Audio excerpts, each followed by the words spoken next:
Hoje vamos falar das potências. Bem, vamos ver algum exemplo do que é que são potências. Por exemplo, as potências de 2. O que é que são as potências de 2?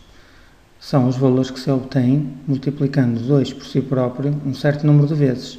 Por exemplo, 2, 4, 8, 16, 32 e assim sucessivamente.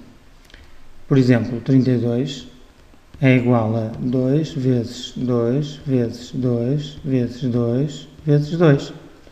1, 2, 3, 4, 5. Se fizermos este cálculo, 2 vezes 2, 4. 4 vezes 2, 8. 8 vezes 2, 16. 16 vezes 2, 32.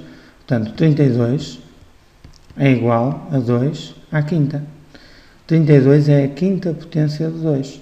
Portanto, todos estes números resultam como sendo uma potência de 2. Já as potências de 3 calculam-se da mesma forma. São elas 3, depois 3 por 3, 9, 27, 81 e também assim sucessivamente. Portanto, qualquer potência de 3 resulta de multiplicar o 3 por si próprio uma série de vezes. Portanto, isto que está aqui é uma potência de 3.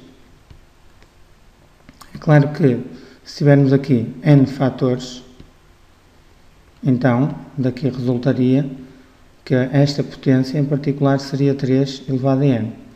Bem, então nós podemos definir aqui uma nova operação matemática. Essa operação matemática tem o nome de potenciação. Então, o que é a potenciação? A potenciação é o seguinte, portanto, em termos de notação, nós escrevemos a elevado a n. O que é que significa a elevado a n? Significa que nós vamos multiplicar o a por si próprio uma série de vezes. Essa série de vezes será o número de fatores que está aqui presente, que vamos dizer que é n. n fatores.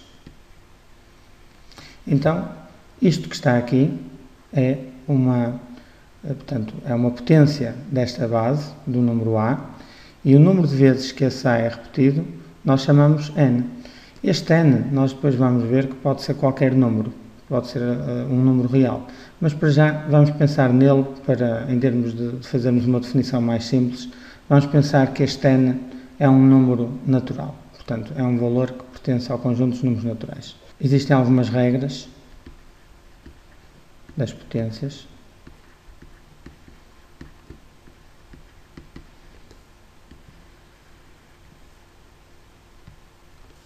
Por exemplo, quando nós temos o produto de duas potências com a mesma base e expoentes diferentes, o que é que nós fazemos? Mantemos a base e adicionamos os expoentes. Podemos fazer aqui uma demonstração muito simples disto. Vamos supor que eu tenho a elevado a n vezes a elevado a m. E o que é que representa cada uma destas duas coisas? Em primeiro lugar, o a elevado a n, isto que está aqui, é o a multiplicado por si próprio n vezes. Portanto, estão aqui n fatores. E agora vamos fazer a mesma coisa relativamente a este que está aqui, ao a elevado a m. Portanto, nós íamos ter vezes a, vezes por aí fora, vezes a. E quantos fatores é que se encontram aqui? m fatores. Então, nós podemos observar que o a está multiplicado por si próprio este número todo de vezes. E quantas vezes é que são no total? Ora, se nós temos aqui n e temos aqui m, o número de vezes total que aparece o a será n mais m. Então, de acordo com esta definição que está aqui, se eu tenho que o a elevado a n resulta em termos o a multiplicado por si próprio n vezes, se nós temos aqui o a multiplicado por si próprio n mais m vezes, então isto vai resultar em a elevado a n mais m. Portanto, está feita a demonstração. Temos aqui uma igualdade Partimos do primeiro membro e conseguimos obter o segundo membro. Uma nota, sempre que nós temos a elevado a n, chamamos ao a base e chamamos ao n o expoente. Okay? O valor que resultar daqui, vamos chamar potência desta base, da base A. Vamos ver um exemplo concreto. Exemplo. Vamos supor que temos 2 ao cubo vezes 2 à quinta. Então isto seria 2 elevado a 3 mais 5, ou seja, ficaria 2 elevado a 8. Era bastante simples de verificar isto que foi feito por este caso concreto. Portanto, isto seria 2 vezes 2 vezes 2. Portanto, isto aqui está o 2 multiplicado por si próprio 3 vezes, e agora para o 2 à quinta ficaria 2 vezes 2 vezes 2 vezes 2 vezes 2. Portanto, 5 vezes. Portanto, se nós formos a contar quantas vezes é que está aqui o 2 multiplicado por si próprio, encontramos 8 vezes. Portanto, fica 2 à oitava. Vamos à segunda regra. A regra 2, que é a seguinte: a elevado a n a dividir por a elevado a m. Portanto, é semelhante à primeira regra, só que em vez de estarmos a multiplicar, estamos a dividir. Ora, então vamos pensar, isto em termos intuitivos consegue-se perceber bem que se aqui nós temos uma multiplicação e isso originou uma soma, ao estarmos aqui a lidar com a operação contrária à multiplicação, aqui vamos obter a operação contrária à soma, vamos obter uma subtração. Portanto, aqui mantemos a base e subtraímos os expoentes, fica n menos m. Bem, para ser mais fácil a demonstração desta regra, vamos supor que o n é maior que o m. Mas na realidade o m poderia ser maior, menor ou até igual ao m, que a propriedade continua a ser na mesma válida. Aliás, estas propriedades são válidas com m e n números reais. Para já, vamos pensar sempre que o m e o n pertencem ao conjunto dos números naturais, porque torna-se mais simples de perceber as propriedades e de fazer as demonstrações. Então vamos lá pensar. O a elevado a n a dividir por a elevado a n. Isto que está aqui, o a elevado a n que está em numerador, vamos ter o a vezes a vezes a vezes, muitas vezes, não é? Quantas vezes encontrar-se-á aqui um número de fatores igual a n fatores. No denominador vamos ter o a também multiplicado por si próprio uma série de vezes. Neste caso vamos considerar que aqui se encontram m fatores.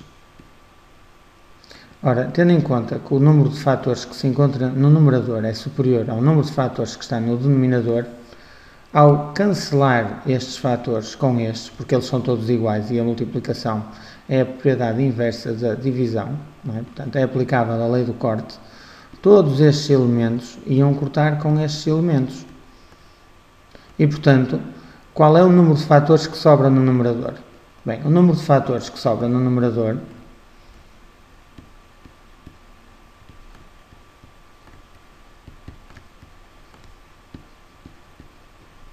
que será igual a... Ora, se nós tínhamos n e cortamos m, quer dizer que a estes n vamos subtrair estes n. Portanto, será n menos m. Daí resulta, então, a elevado a n menos m. Vejamos um exemplo.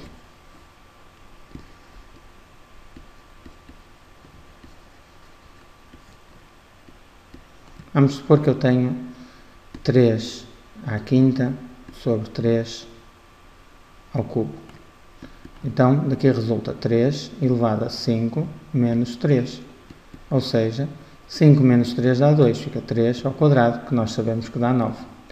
Vamos aplicar esta ideia a este caso concreto. Ora, 3 à quinta sobre 3 ao cubo, isto é 3 multiplicado por si próprio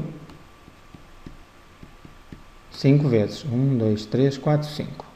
E agora vamos multiplicar em denominador o 3 por si próprio 3 vezes. O que acontece? Este 3 corta com este corta com este corta com este. Quantas vezes é que obtemos o 3 em cima? O número de vezes que sobra. E sobra 5 menos 3. Sobra 2 vezes o 3. Portanto, o 3 multiplicado por si próprio. Isto vai dar 3 ao quadrado. Exatamente este valor. Portanto, aqui a ideia é não estarmos a aplicar sempre as multiplicações sucessivas, mas sim aplicar diretamente a regra. Já sabemos que ela funciona. Vamos à propriedade 3.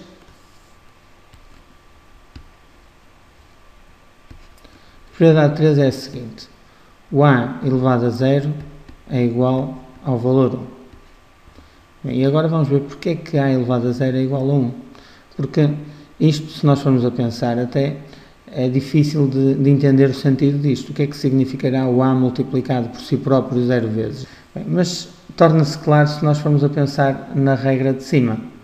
A regra de cima diz-me que se eu tenho o a, portanto, elevado a uma certa potência, a dividir pelo a elevado a uma outra potência, que nós podemos subtrair os dois expoentes. Vamos recordar que eu tinha dito que aqui nós tínhamos, para efeitos da demonstração, o n maior do que o m, mas na realidade este n pode ser maior, menor ou até igual. O que aconteceria se o m e o n fossem iguais? Ora, vamos lá pensar. Ter a elevado a 0 resulta de nós termos em expoente a diferença de dois números iguais. Vamos dizer assim, n menos n. Então, de acordo com esta regra que está aqui, portanto, a elevado a n a dividir por a elevado a m, que fica a diferença dos dois expoentes, não é? Portanto, fica a elevado a diferença. Acontece que esta regra, é uma igualdade, e as igualdades podem ser aplicadas quer num sentido, quer noutro. Portanto, aplicando esta igualdade da direita para a esquerda, nós vamos ficar com a elevado a n no numerador e em denominador vamos ficar com o a elevado ao segundo elemento que se encontra aqui no nosso expoente. Então, neste caso, vamos obter o seguinte. Vamos ter a elevado a n. Eu vou pôr os n's com cores diferentes para nós entendermos qual dos n's é que estamos a utilizar, embora seja indiferente. Portanto, aqui fica a elevado a este n que está aqui amarelo. E em baixo vamos ficar com a elevado ao segundo n que está aqui, que é este que está pintado a azul. Ora, acontece que sempre que nós temos a divisão de dois elementos iguais, daqui resulta o número 1. Vejamos um exemplo. Quanto é que será 4 elevado a 0? Bem, isto vai dar 1. Porquê? Porque eu posso pensar no 4 elevado a 0 desta maneira. E agora, o valor de n que eu vou utilizar vai ser um valor escolhido por mim. Pode ser, por exemplo, 1 menos 1. Ou seja, isto dá 4 elevado a 1 a dividir por 4 elevado a 1. Ora, 4 elevado a 1 dá 4 e 4 dividido por ele próprio vai dar 1. Portanto, sempre que nós temos um número elevado a 0, esse número elevado a 0 vai dar 1. Tomemos nota que este a é um valor qualquer real. Vamos dizer exceto 0, porque o valor 0 elevado a 0 é um valor indeterminado. Vamos ao exemplo 4.